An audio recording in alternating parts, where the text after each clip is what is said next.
बहुत समय पहले की बात है। परीलोक में सारी परियां हंसी खुशी से रहा करती थी।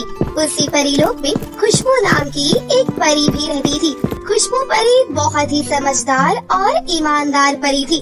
खुशबू परी अपनी बूढ़ी दादी के साथ रहती थी और वो अपनी बूढ़ी दादी को बहुत प्यार भी करती थी।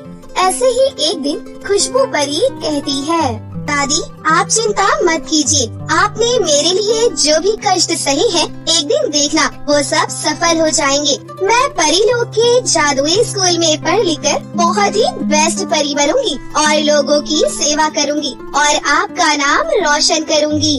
मैं जानती हूँ मेरी बच्ची, जब लोगों की सहायता करते हुए तेरे माता पिता की मृत्यु हो गई, तब मैंने भी परियों की सेना छोड़ दी और तेरी देखभाल में लग गई। इसलिए क्योंकि मैं चाहती थी कि मैं तेरी परवरिश अच्छे से कर सकूं और तुझे भी तेरे माता पिता जैसा दयालु, ईमानदार और बहादुर बना सकूं। और हाँ, अब धीरे धीरे मुझे लगता है कि मेरी परवरिश सफल हो रही है। बस इसी तरह आगे बढ़ती रहना और किसी चीज को भी अपनी दयालुता और सक्सेस के बीच में मत आने देना। वो सब तो ठीक है दादी, पर क्या? दादी आप जानती हैं, मैं किसी से बुरा व्यवहार नहीं करती, ना ही किसी को कुछ बुरा कहती हूँ। लेकिन मेरे इस काले रंग के कारण परीलोक के स्कूल की परियां मेरा मजाक बनाती हैं। बेटा, ये छोटी छोटी अड़चन पार करके ही तो सफलता के मार्ग पर चल पाएगी। इसलिए इन सब चीजों को अनदेखा कर दिया कर। और वैसे भी बाकी लोग क्या कहते हैं मुझे फर्क नहीं पड़ता। मैं बस ये जानती हूँ कि मेरी पोती बहुत सुंदर है। अपनी दादी की ये बात सुनकर खुशबू परी उन्हें गले लगा लेती है। अच्छा, अब ज्यादा भावुक होने की जरूरत नहीं है। स्कूल के लिए देरी हो रही है, जल्दी से स्कूल जा। हाँ, आप सही कह रही हैं। ठीक है दादी, आप अपना ध्यान रखिएगा। ऐसा कहकर खुशबू परी अपने स्कूल के लिए निकल जाती है। वैसे तो खुशबू परी की क्लास या स्कूल में दुश्मनी किसी से नहीं थी, लेकिन खुशबू परी की क्लास में रेशमा नाम की एक परी थी जो बहुत ही अकड़ू और घमंडी थी। क्योंकि वो रानी परी की बहन की बेटी थी, इसलिए वो हर किसी पर अपना रौब जमाती थी और हर किसी को परेशान भी करती थी।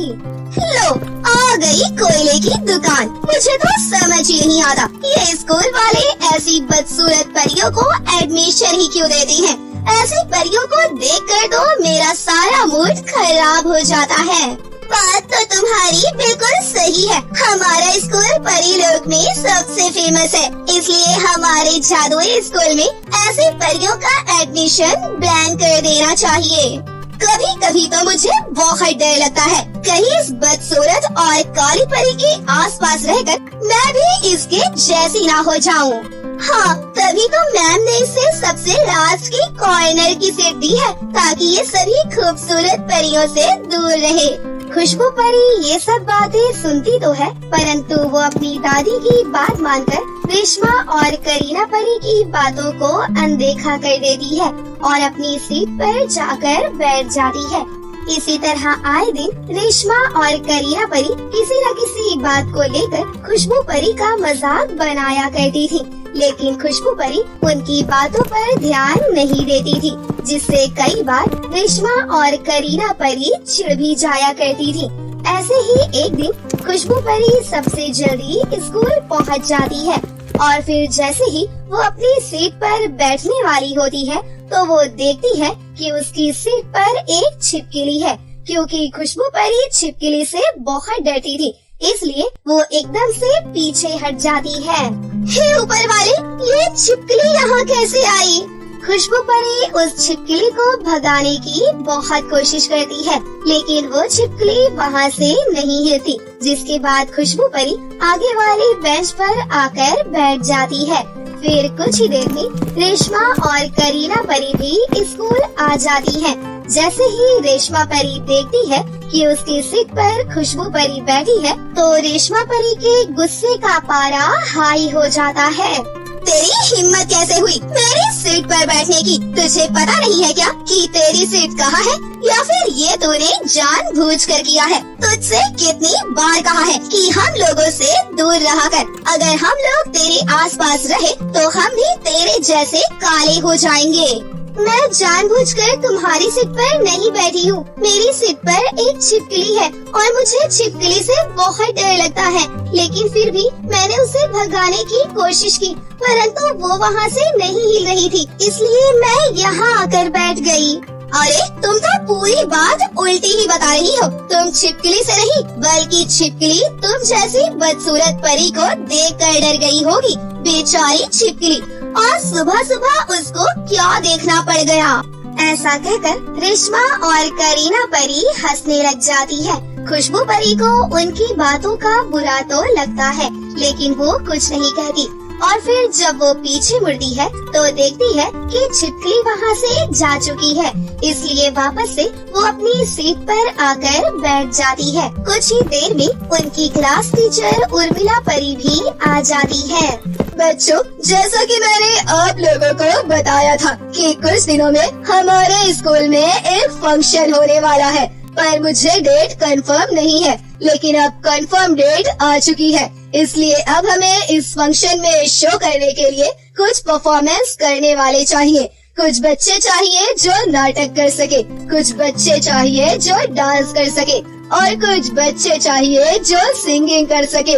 मैम, डांसिंग और सिंगिंग में मैं और रेशमा सबसे अच्छे हैं, तो डांसिंग और सिंगिंग के लिए आप हम दोनों को फाइनल कर दीजिए।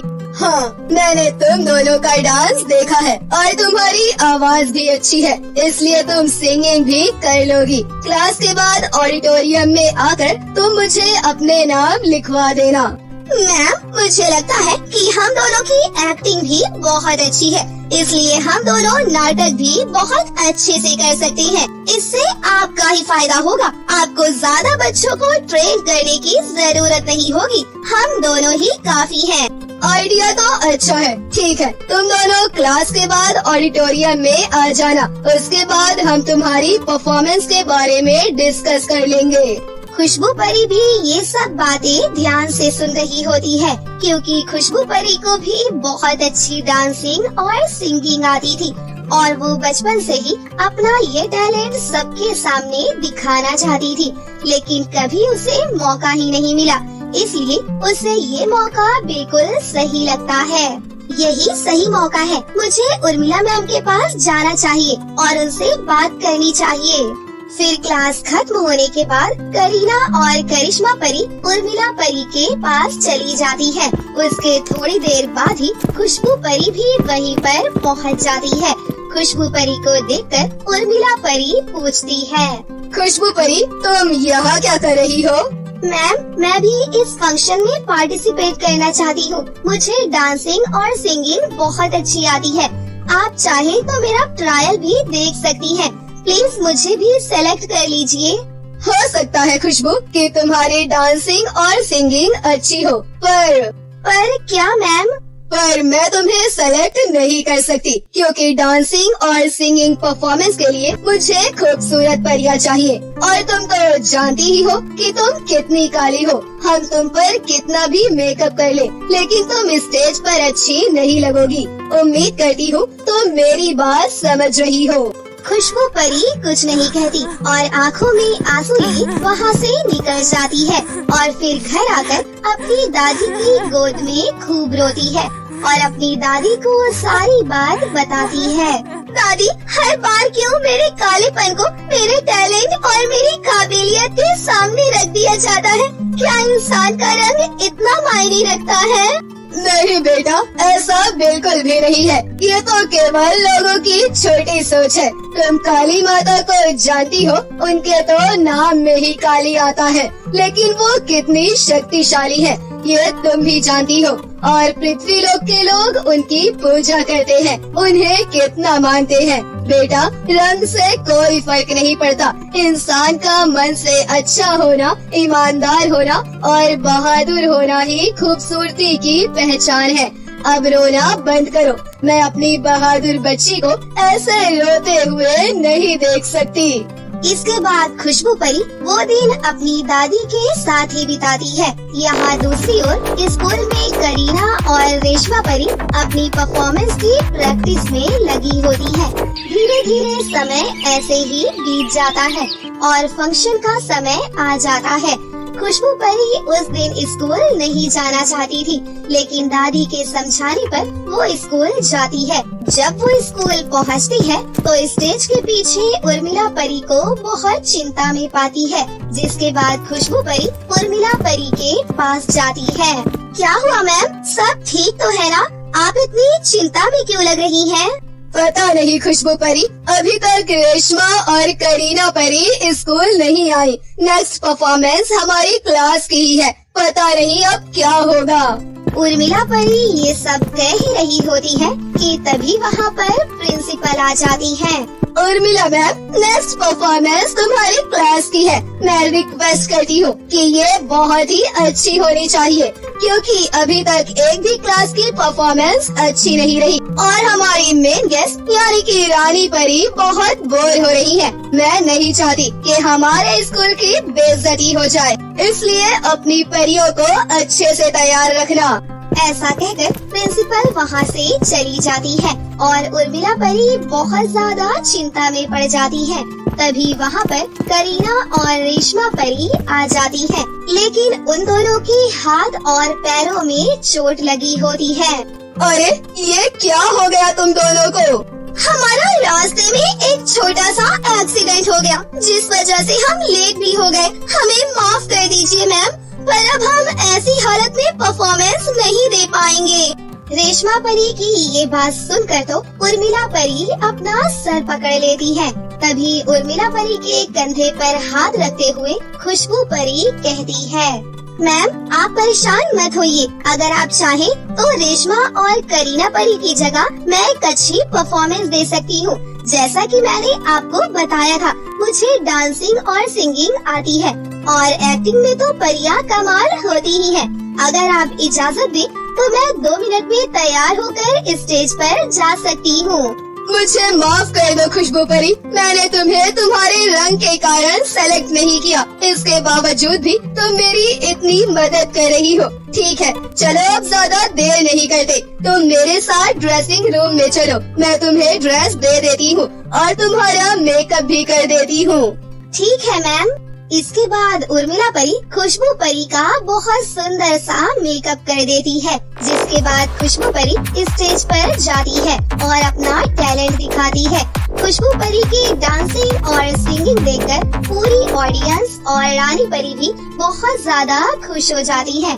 फिर जब खुशबू परी अपना नाटक शुरू करती है तो उसे देखकर तो सभी लोग तालियां बजाने लगती हैं और रानी परी भी खुशबू परी को खूब शाबाशी देती है। साथ ही साथ खुशबू परी की इतनी अच्छी परफॉर्मेंस के लिए फंक्शन के एंड में उसे बहुत सुंदर ट्रॉफी और प्राइज भी दिया जाता है, जिसे देखकर खुशबू परी बहुत ज्यादा खुश होती है और ट्रॉफी और प्राइज लेकर अपनी दादी के पास जाती है। मुझे पता था बेटा, तुम मेरा नाम जरूर रोशन करोगी, इसलिए मैं कहती थी कि रंग से कोई फर्क नहीं पड़ता, इंसान के कर्म अच्छे होने चाहिए। तूने अच्छा किया, इसलिए तुझे अच्छा मिला। आप बिल्कुल सही कहती है दादी, मैं आपकी ये सीख जिंदगी भर याद रखूंगी। इसके बाद खुशबू परी अपने कालेपन का डर बिल्कुल छोड़ देती है और हंसी खुशी से अपनी दादी के साथ रहने लगती है।